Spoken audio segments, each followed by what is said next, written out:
नमस्कार दोस्तों, मैं एस्ट्रोलॉजर सचिन स्वागत करता हूं, अभिनंदन करता हूं आपका आपके अपने चैनल एस्ट्रो इनवाइट पर। कैसे हैं आप सब? उम्मीद करता हूं बहुत अच्छे होंगे, सुखी होंगे, जीवन में उत्तम सुखों को प्राप्त कर रहे होंगे।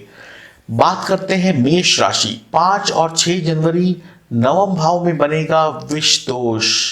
तो क्या रहेगा प्रभाव आपके जीवन पर इस विष दोष का, जानने का प्रयास करते हैं। घबराइएगा नहीं, डरिएगा नहीं, यह जानकारी आपको बचाने के लिए है और यह सत्य जानकारी है, तो इसको मिथ्या समझकर इग्नोर ना करें। जरूर ही आप इस वीडियो को सुने और अपने जीवन में इस विष दोष को कम करने के उपायों को भी जानें, ताकि आपका जीवन सुखी रहे।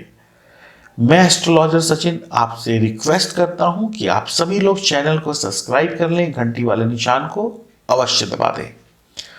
विष यानी कि जहर। जहर का प्रभाव यदि व्यक्ति पर हो जाए तो व्यक्ति के साथ कुछ भी हो सकता है, और यदि विष का प्रभाव किसी खास अंग पर हो तो वह अंग सबसे अधिक प्रभावित होता है। ऐसे ही आपकी कुंडली में या नवम भाव में विष दोष का निर्माण हो रहा है, तो नवम भाव आपकी कुंडली में विष दोष के कारण प्रभावित रहेगा। मेष राशि वाले जातकों के लिए अशुभ योग विष दोष भाग्य के साथ में कमी लेकर आएगा। यदि समय पर उपाय हो जाए, इलाज मिल जाए, तो बड़े से बड़े जहर के प्रभाव को समाप्त किया जा सकता है या कम किया जा सकता है। तो देखिए पूरी वीडियो और जानिए क्या कुछ आपको अशुभ परिणाम मिलेंगे और क्या है उपाय। तो आपके सामने गोचर में यह है कुंडली, जहां पे लिखा हुआ है 9 नंबर, यह हुआ आपका नवम भाव। जहां पे लिखा हुआ है 1 नंबर, यह हुआ मेष राशि या मेष लग्न। तो आपके नवम भाव में बन रहा है शनि और चंद्रमा के कारण विष दोष। सूर्य और बुध भी वहां पर विराजमान है। सूर्य और बुध आदित्य योग का निर्माण करते हैं। सूर्य और शनि की युति शुभ नहीं मानी गई है, और शनि और चंद्रमा का विष दोष भी शुभ नहीं माना गया है।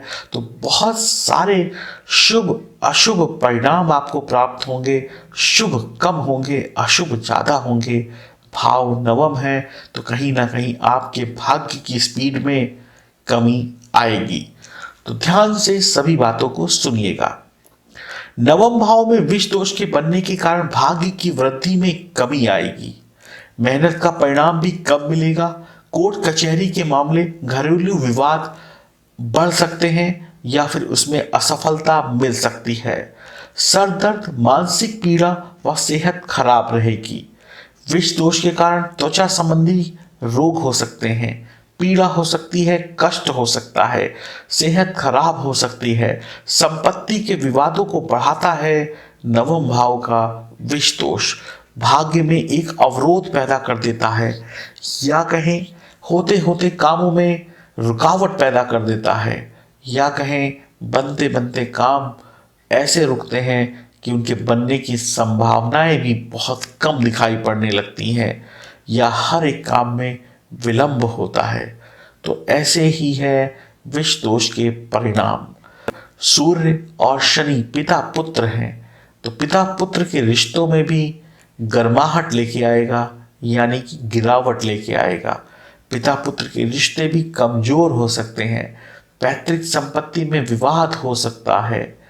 पिताजी के साथ व्यवसाय करते हैं तो वहां पे झगड़े हो सकते हैं, वैचारिक मतभेद हो सकते हैं। और आपकी बुद्धि सब कुछ जानते हुए, ज्ञान होते हुए भी आप उस बुद्धि का प्रयोग ना कर पाए, सही समय पर अपने ज्ञान का प्रयोग ना कर पाने की वजह से असफलता का भी मुंह देखना पड़ सकता है। तो मैं आपको बताऊंगा उपाय जिससे कि आप बच पाएंगे। और भी बातें जान लेते हैं। आपका मन इस समय में दुखी रहेगा। सभी लोग आपके आसपास होंगे, लेकिन आपको अकेलापन खाएगा। नकारात्मक विचारों से मन का अशांत होना लगा रहेगा। दिमाग पर नकारात्मक विचार छाए रहेंगे। जीवन में सच्चा प्रेम या तो मिलेगा नहीं, या फिर आप सच्चे प्रेम को, मित्र को पहचान नहीं पाएंगे। माता पिता भाइयों से रिश्ते खराब हो सकते हैं।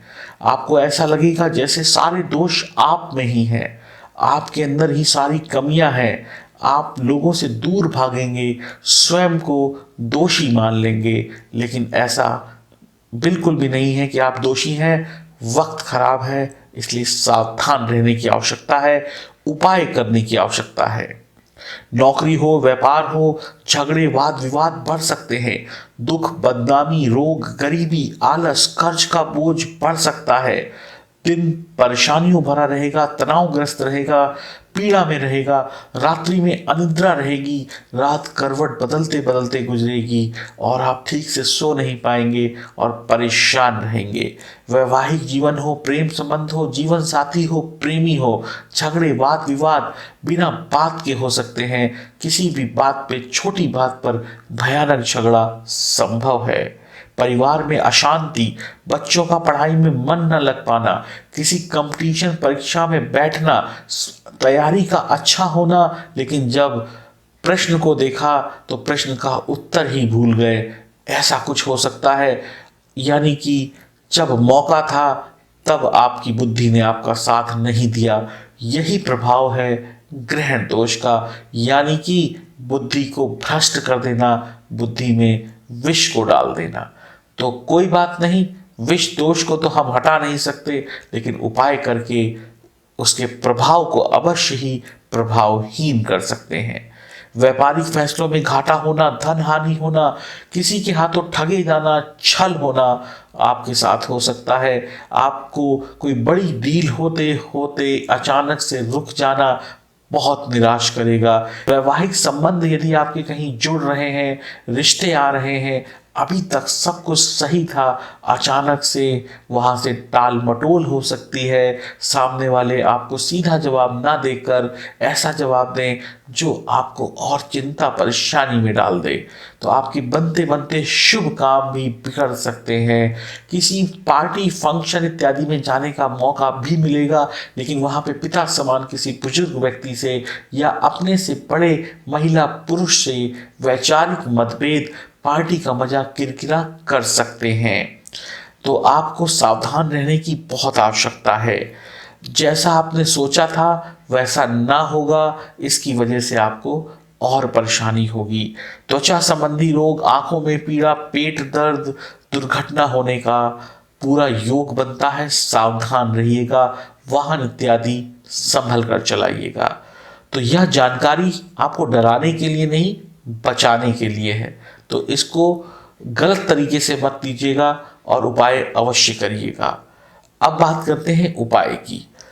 उपाय बहुत ही सरल है, साधारण है और निश्चित तौर पे यह उपाय आपको सभी संकटों से, इस विष दोष के प्रभाव से बचा कर ले जाएगा। विष को अमृत में बदलने का दम रखता है यह उपाय। उपाय नंबर 1, 108 बार ओम नमः शिवाय मंत्र की माला का जप करना है। साथ ही साथ संकट मोचन हनुमान की आराधना करनी है और शनिवार की शाम को शनि देव के सामने तेल का दीपक जलाना है किसी शनि मंदिर में। और साथ ही साथ और अच्छे परिणाम पाने के लिए आपको महामृत्युंजय मंत्र का जप करना भी शुभ रहेगा। तो आप सभी के जीवन में कष्ट समाप्त हो, सुखी रहें, खुश रहें, मेरी ईश्वर से प्रार्थना है। हरिओम, नमस्कार।